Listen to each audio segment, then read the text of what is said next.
Look at this now. Global news. Trans woman, Twitch streamer Keffals, doxxed and arrested at gunpoint by the London, Ontario police. And the screen is frozen. So put the camera on me. Not only was this person doxxed, apparently they were swatted, a term that I've never heard of before until today. So great, you learn something new every day. So what exactly is this? Swatting is when somebody steals your identity and makes some sort of threat and forwards it on to the police. Basically somebody impersonating Ms. Keffals, who is also known as Clara Sorrenti. Someone set up a fake email account claiming to be Clara and made death threats and threats of violence and claimed that they had weapons. And of course the police, you take a complaint like that, you gotta take it seriously. Sure, yeah, absolutely. By the way, who the hell am I? What do I know about this? I'm Jenn from McCreath. I'm a trans woman. I live in St. John's, Newfoundland. For most of the past 15 years, I've worked in the justice sector. I've worked for the Crown Attorney's Office of the Province of Newfoundland and Labrador. I've worked for the Provincial Court. I've worked for the Supreme Court. And I've even worked for the Royal Newfoundland Constabulary Police Department. And I'm trans. Did I mention that yet? Also, like Clara Sorrenti, I'm a bit of a local public figure. I have run for political office in multiple jurisdictions. I've been on the 6 o'clock news. People in this city know who I am. But I guess the big difference here is if somebody called the police, said Jenn from McCreath is making these threats, they would think about this. What is it again? Swatting. They knew who I am, and they know that I'm not likely to be making threats. So if a police complaint was ever made suggesting that I was going to commit some sort of heinous criminal act, suspicion would be raised immediately, and they would look into this swatting as being a possibility. Clara Sorrenti, not necessarily a household name around the world. I hate to admit it, I haven't heard of her. And I like to think I'm up on these things. I know all the key trans people in Canada, especially those who have gotten involved in politics. So Clara, I'm sorry I haven't heard of you until today. I'm glad you're out there, and I'm very impressed with the work that you're doing and have done in the outreach. Twitch, as well as I guess Twitter and YouTube. I'm kind of old school, so I'm basically Facebook and Twitter, and I don't know a whole lot about all these other platforms. I do use YouTube, yes. Bottom line, we've got a prominent member of society who's a trans activist who's apparently had some major news stories. Globally renowned mainstream celebrities have engaged in conversation and debate with Clara on issues relating to trans issues, such as the, what's her name, does the Harry Potter books, the transphobic guy, J.K. Rowling, I think, apparently. But she's run for political office at the provincial and the federal level in London, Ontario, fairly recently, so government should know who she is, the Minister of Justice should know who she is. I would imagine that they know who she is in that town, at City Hall, and maybe even at the police station, I don't know. She should be known at the police station because according to her, this is the second time that this has happened. Someone a couple weeks ago apparently stole her identity and made a false claim to the Toronto police. And rather than storming into her house with a machine gun, a phone call was all it took to confirm that no, this was in fact a hoax. So the London police, I can't speak to your policies and procedures. I have no problem with police investigating a priority 1 level threat that involves weapons and potential violence against other human beings. But at the same time, if this is true, that's the caveat, if this is true, I haven't heard their side of the story, but we've got global news here, we've got Vice, as well as Clara herself, saying, look, we warned you. We reached out to the London police and told them about this incident in Toronto, almost to say, please flag my name in your system, because there's a good chance in the near future somebody's going to pretend to be me, and who knows what's going to happen, but it's going to be this thing, this doxing, swatting, whatever the heck it's called. So there needs to be I guess a review of the policies and procedures, or perhaps lack of policies and procedures in place with the London police force.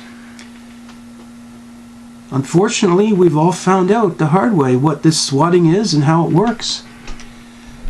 But that's not all.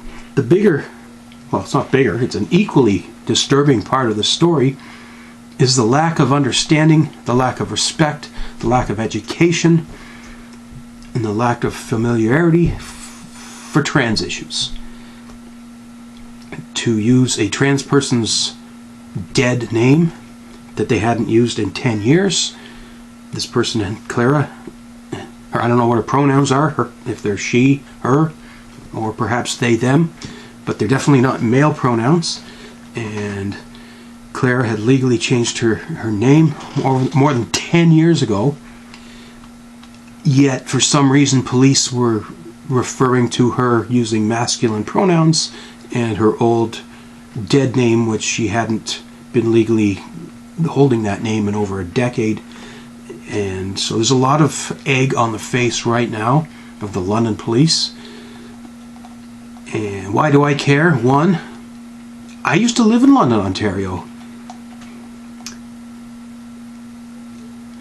I don't remember much of that year because it was a year I went to London to go to university, and I essentially flunked out because I spent a lot of time at the bars and not enough time at the classroom.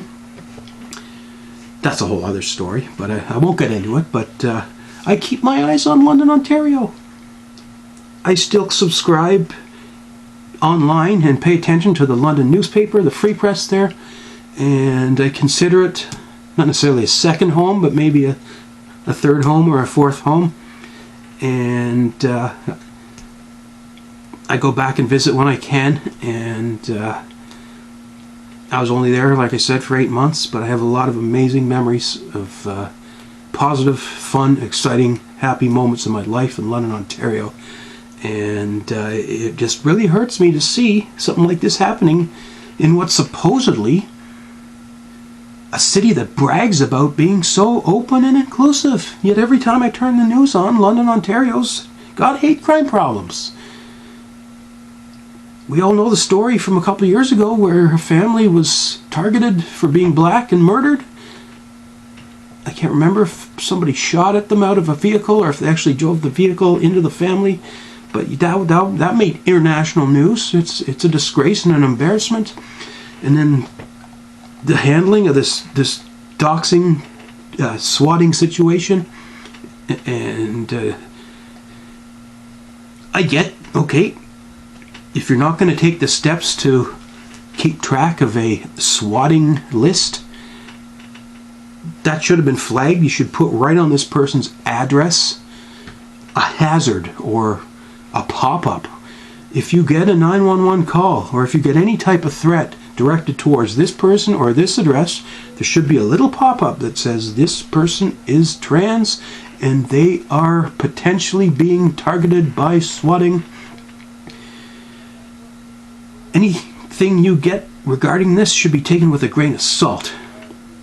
Maybe you pick up the phone, make a call, like the Toronto Police Force apparently made. They didn't storm into anybody's apartment. They picked up the phone and said, "Is this really you? Did you really send this email?" And apparently they resolved it over. So I mean, that's I find very peculiar. Two police forces with two completely different set of policies for how they handle these type of complaints. I can't necessarily comment or criticize the policies and procedures, whether they were followed or not. I see the chief of police has now come out the next day with a statement saying we're going to review how we handled this matter, and we're specifically aware that we used the wrong pronouns in the dead name, and we're going to investigate into that. If this is true, you clearly need sensitivity training on trans issues, trans 101 basically. Pretty much the two biggest no-nos when dealing with trans people are using the wrong pronouns and using a dead name. And you failed miserably, London Police. I'm really ashamed of you. This is 2022. You're in Ontario, supposedly the most diverse, accepting province in what is supposedly a great, diverse, accepting country. Why is it that the police force here in Newfoundland work 100 times better with trans issues here? You can go and talk to anybody that works for the Royal Newfoundland Constabulary Police Department, whether they're police officers or civilians, and ask them what they know about trans issues. I guarantee you're going to get a much better answer than any of these people that London sent to Clara's house that night. So where do we go from here, folks? We just got to talk about this. We got to get the word out there. Trans activists, we've been fighting hard for equality, specifically for the past 10 to 15, 20 years. And we're finally getting traction. People are finally taking us seriously. We now have human rights protection proclaimed. Healthcare is another thing we've been focusing on. And the radical right, they feel threatened. I don't know why they feel threatened. Maybe because they're trying to push some sort of religious theory down your throats, trying to take your money. I don't know. Yeah, trans people are more and more, especially the activists who are putting their name and their face out there. We're getting targeted more than ever before in recent years and in recent months. 2022, definitely concerning. Clara, I don't know if there's anything I can do to help you. London Police, if you need someone to train your entire workforce, I might be able to arrange some time off and take a little sabbatical. Come on down there to Ontario, put together a little presentation, and teach you all what trans issues are about. And I do have a policy background as well, so I might be able to help you out with some ideas on how to correctly identify when calls are legitimate versus those that are bogus and designed for this type of, I can't even remember the word again, swatting.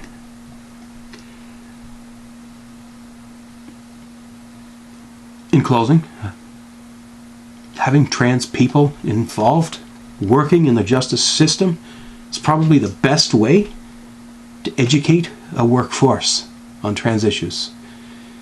Sure, you can bring a trainer in to give a lecture, but you know how it is. People doze off and then they forget everything that they learned. But if you have people in your office working every day, you actually get to know them, not just as trans people, but as people. I've seen this because I've lived it. Trans people are chronically underemployed, but we're generally well educated.